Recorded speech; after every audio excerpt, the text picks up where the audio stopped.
everyone! Ang aming kliyente for today ay galing pa ng San Pedro, Laguna. O diba, layo-layo ng pinanggalingan ni ma'am. Pero tunay nga totoo ang kasabihan na walang malayong lugar sa taong gustong pumunta. Kaya yun ang ginawa ni ma'am. Nagpunta siya dito sa amin kahit na ang layo-layo niya. So makikita natin ngayon na ang melasma ni ma'am ay going to severe na. Yan. So nakita natin ang kanyang mukha.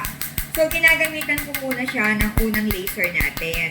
Dalawang lasers kasi ang ginagamit namin in one session sa Pico Laser. Ito yung unang laser. Yan. And then yung pangalawa, ipapakita ko din sa inyo. Kailan kinukuha ko ha, ito. Ito naman yung pangalawang laser. So, dito sa unang laser, ang ili-laser ko yung buong mukha ni ma'am. Sa pangalawang laser naman, ang ili-laser ko yung mismong pekas ni ma'am.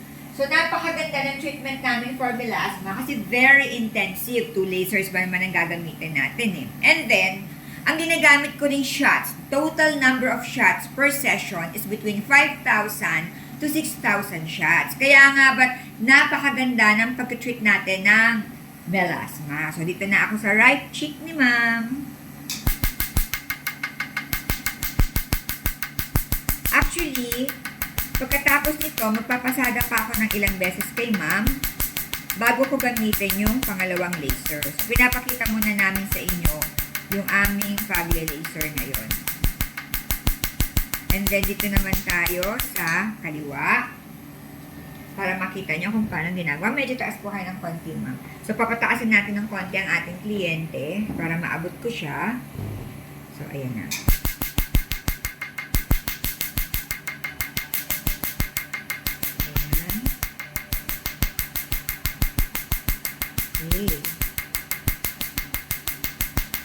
So, dun sa mga gustong magpagawa sa amin, kung saan nyo napapanood itong video na ito, mag-chat lamang kayo. Ako mismo ang sasagot sa inyo.